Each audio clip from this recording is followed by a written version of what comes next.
I've just finished a class about the human energy field, which of course is something I really, really love. I'm very, very interested in our energy field because, of course, we're more energy than we are physical. So we were talking about the heart and how powerful the heart is in so many different ways. So I just thought that I would like to speak about this today. And I thought it's really that forgotten power within us. Before you ever took your first breath, before your brain had formed enough to think a single thought, your heart began to beat. And it was the very first sound of you. That tiny rhythm sent an electromagnetic signal strong enough to reach every cell of your developing body, instructing it how to grow and how to become. From the very beginning, your heart has been your true north, the compass that never lies. And yet most of us have been taught to ignore it. We're told to think logically, make sense and be reasonable. We build lives from the neck up almost and wonder why we feel disconnected, anxious, or unfulfilled.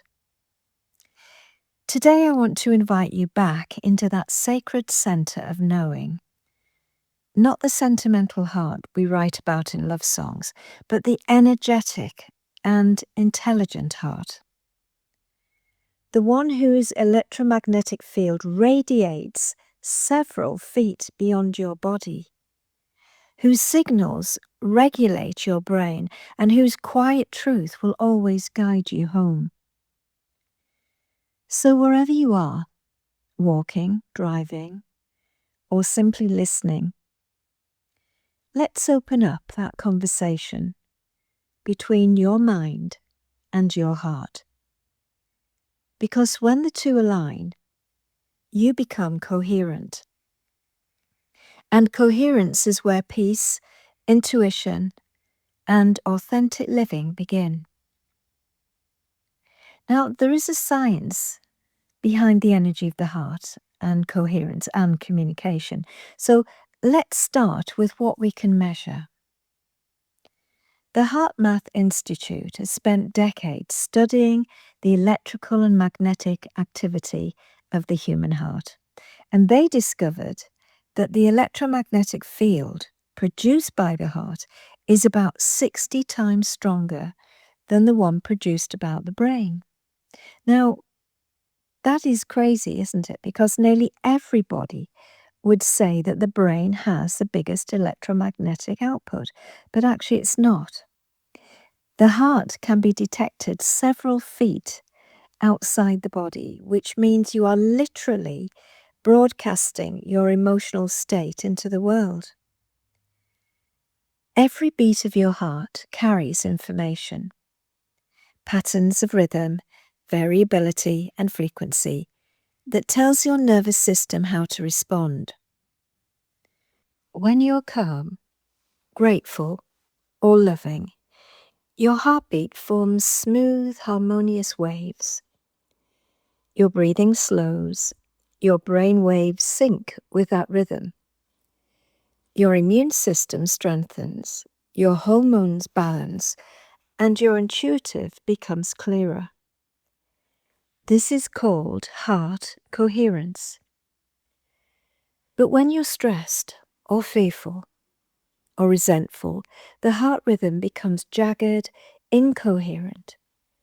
The brain receives scrambled signals and suddenly life feels noisy and chaotic. You might call that anxiety or confusion or burnout, but at its core, it's simply a heart that lost rhythm with itself. So what happens when we bring it back?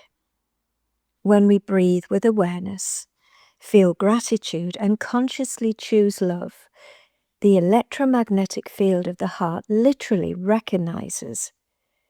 You become a tuning fork for harmony. And that coherence can be measured not only within you, but between you and others. Have you ever walked into a room and felt peace before anyone spoke? That's coherence being communicated. Science is showing us what mystics have known for millennia. The heart doesn't just pump blood, it transmits intelligence. And this is an ancient wisdom.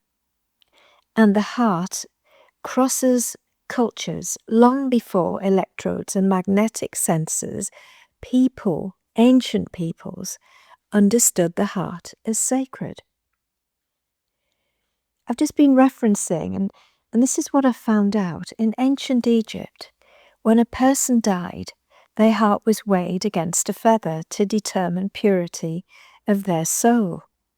Not their thoughts, not their possessions, their heart.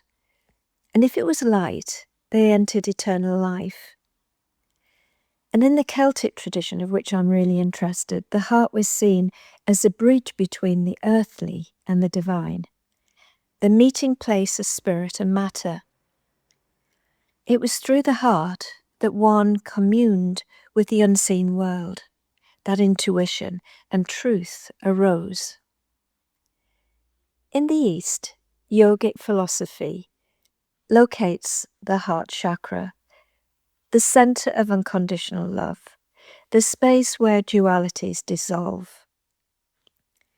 The heart center literally means the unstruck sound, suggesting a resonance that exists before anything external hits it. Just like the heartbeat was your very first sound. It is a silent vibration of harmony itself. And the Taoists call the heart the emperor. They taught that when the heart is in balance, every organ, every emotion, every system in the body follows its wisdom.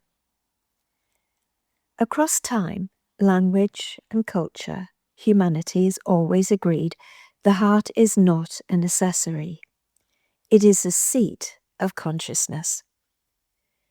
And only now we're beginning to prove scientifically what they intuited thousands of years ago.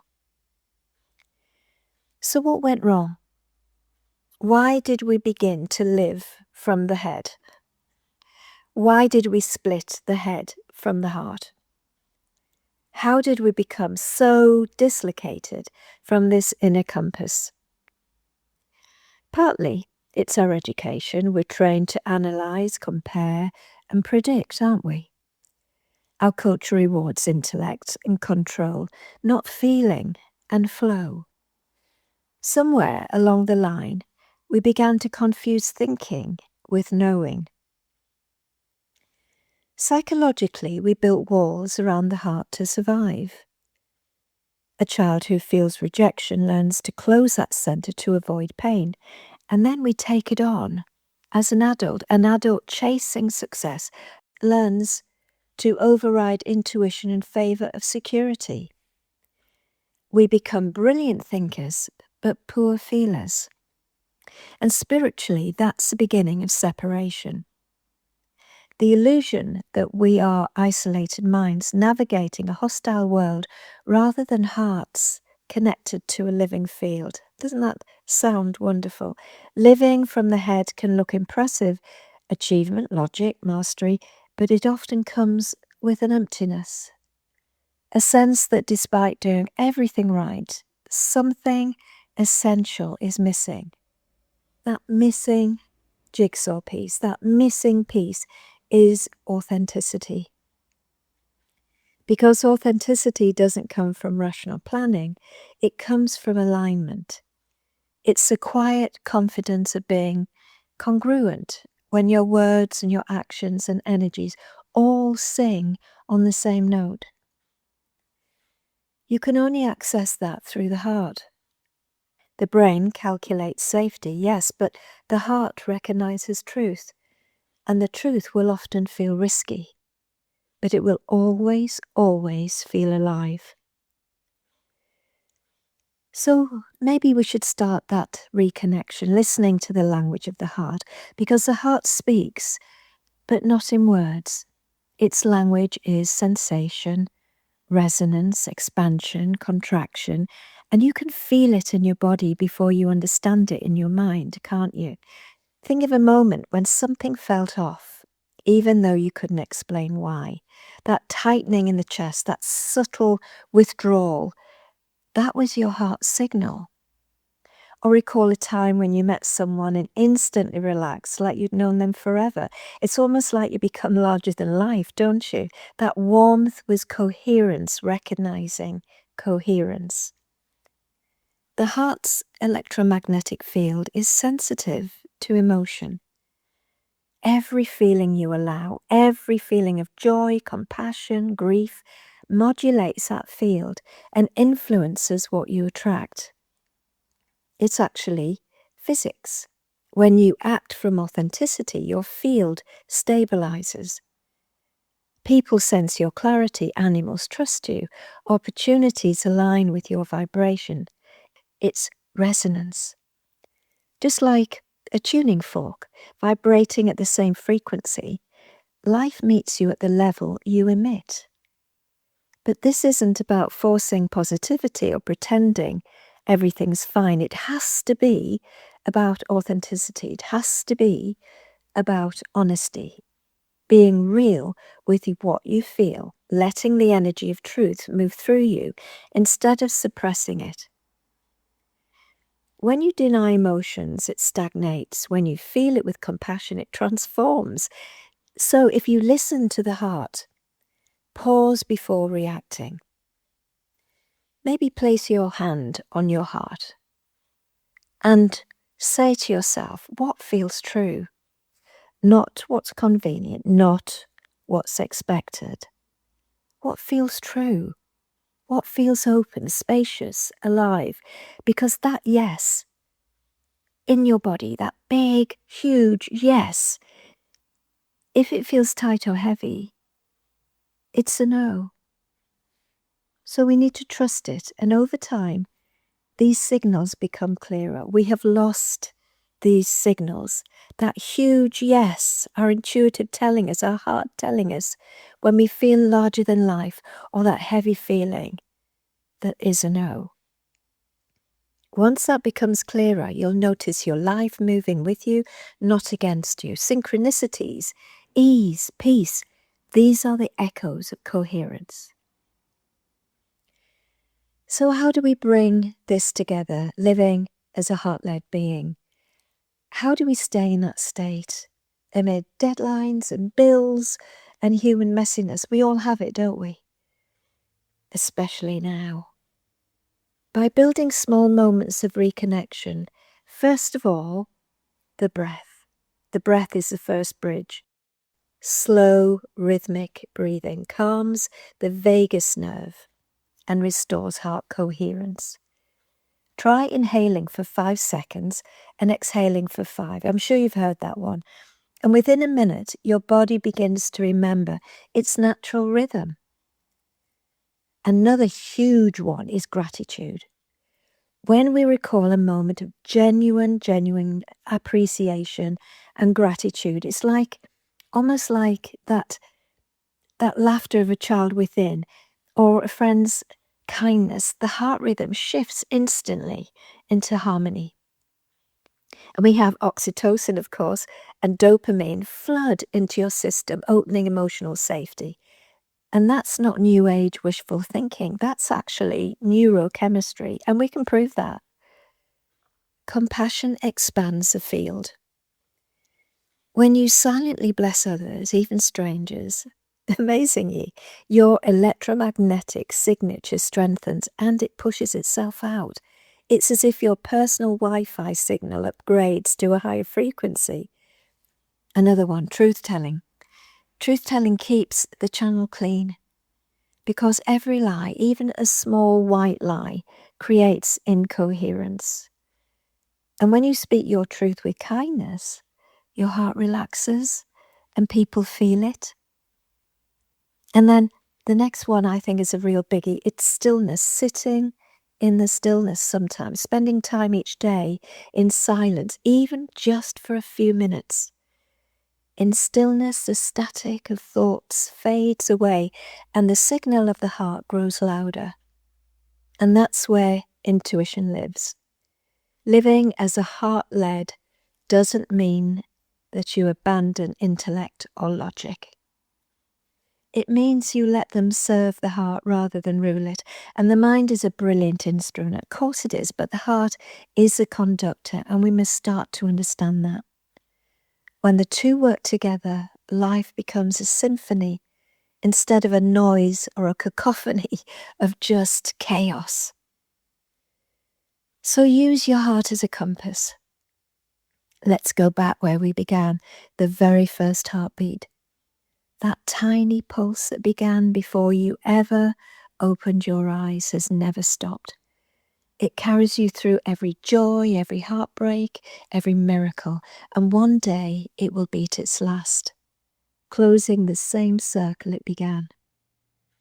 Between that first and last beat lies your entire story.